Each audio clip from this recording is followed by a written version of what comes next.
السلام علیکم. تو ماما ابھی تک ہم نے یوسف علیہ السلام کی پرسنالٹی دیکھی ہے اور پوری سٹوری تو آبویسلی یوسف علیہ السلام کے بارے میں ہے، لیکن یہاں پر یعقوب علیہ السلام کا بھی ایک بہت بڑا کردار واضح ہو رہا ہے، تو اس کے بارے میں تھوڑی سی بات کریں.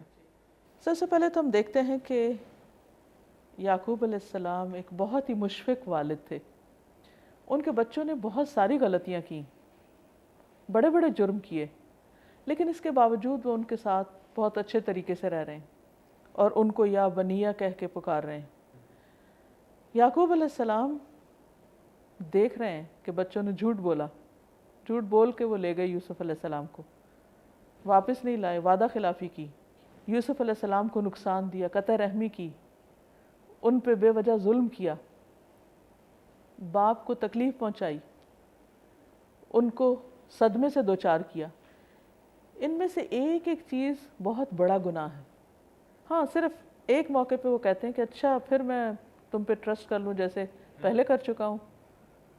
تو یہ سمجھانے کے لیے انہوں نے بات کی تھی، ورنہ عام طور پر ان کا رویہ جو ہے وہ اگنور کرنے کا ہے.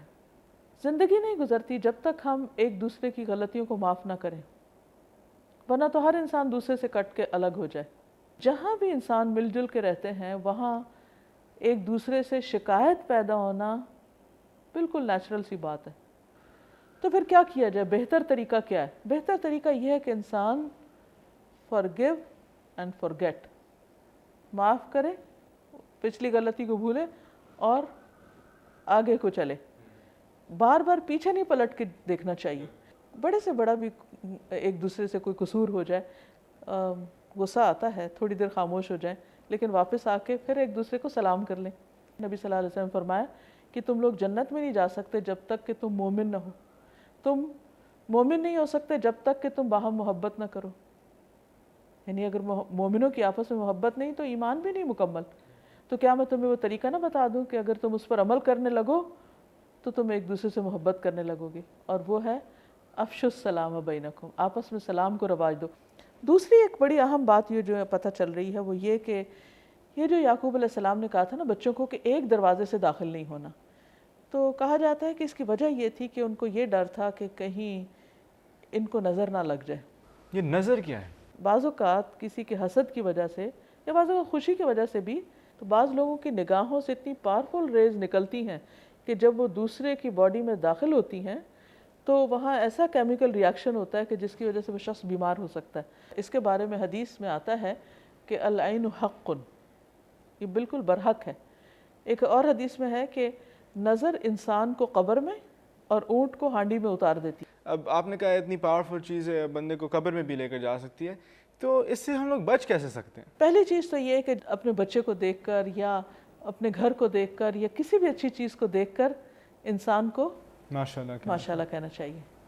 دوسری بات یہ ہے کہ نبی صلی اللہ علیہ وسلم نے جو دعائیں سکھائیں، مثلا آیت الکرسی کا پڑھنا ہے یا اور اسی طرح کی جو معوذتین ہیں، قل اعوذ برب الفلق، قل اعوذ برب الناس، ان کا پڑھنا یہ انسان کو پروٹیکٹ کرتا ہے. لیکن ایک خاص نظر کی بھی دعا ہے. حضرت جبریل علیہ السلام نے آ کر حضور صلی اللہ علیہ وسلم کو ایک مرتبہ دم کیا تھا اور کہا تھا کہ بسم اللہ ارقیک من کل شیء یؤذیک من شر کل نفس او عین حاسد اللہ یشفیک. بسم اللہ ارقیک، کہ اللہ کے نام سے آپ کو جھاڑتا ہوں، بسم اللہ ارقیک من کل شیء یؤذیک، ہر اس چیز کے شر سے بچنے کے لیے جو آپ کو اذیت دے رہی ہے، تکلیف دے رہی ہے. من کل عین حاسد، ہر حسد کرنے والی آنکھ سے. من شر کل نفس، ہر نفس کے شر سے، او عین حاسد، یا حاسد کی نظر سے. اللہ یشفیکا، اللہ آپ کو شفا دے. بسم اللہ ارقیکا، اللہ کے نام سے میں آپ کو جھاڑتا ہوں. اگر اور دعائیں نہیں بھی آتی تو قل اعوذ برب الفلق اور قل اعوذ برب الناس تو سب کو آتی، تو اس کو صبح شام اگر انسان 3 دفعہ پڑھ لے تو پھر ایسی ساری چیزوں سے اس کی پروٹیکشن ہو جاتی ہے. تو اس میں یعقوب علیہ السلام نے اس چیز سے بچنے کے لیے اپنے بچوں کو کہا تھا کہ اکٹھے نہیں جانا، لیکن ہوا کیا؟ وہی ہوا جس کا یعقوب علیہ السلام کو ڈر تھا. اس کا یہ مطلب نہیں کہ ہمیں پلاننگ نہیں کرنی چاہیے کہ اچھا جو ہونا ہوگا ہو جائے گا. نہیں، اللہ تعالیٰ فرماتے ہیں ہم نے یعقوب کو علم دیا تھا اور اس علم کی وجہ سے وہ یہ سب کچھ بتا رہے تھے اپنے بچوں کو اور ایسا کر رہے تھے. لیکن بعض اوقات کسی خاص وجہ سے اللہ تعالیٰ انسان کو کچھ سکھانا چاہتا ہے تو انسان دین پر بھی عمل کرتا ہے، اللہ کی بتائی ہوئی بات پر بھی عمل کرتا ہے، پھر بھی چیزیں اس کی مرضی کے خلاف ہو جاتی ہیں تو لوگوں کے ذہن میں یہ خیال آتا ہے، یہ سوال آتا ہے کہ میں نے تو کوئی گناہ کا کام نہیں کیا، میں نے تو اللہ کی مرضی کے مطابق ہی کام کیا ہے. مثلا شادی ہوتی ہے تو کہتے ہیں میں نے تو استخارہ کیا تھا، تو یہ پھر کیوں آپس میں اچھی نہیں بن رہی؟ تو اس کے پیچھے کوئی حکمت ہوتی، کوئی مصلحتیں ہوتی جو عام طور پہ لوگوں کو پتہ نہیں ہوتی. بالکل ماما، ہم لوگ آج یہاں پر ہی ختم کرتے ہیں. میں نے تو آج یہ سیکھا کہ جو باپ کا کردار ہے یہ بہت اہم کردار ہے.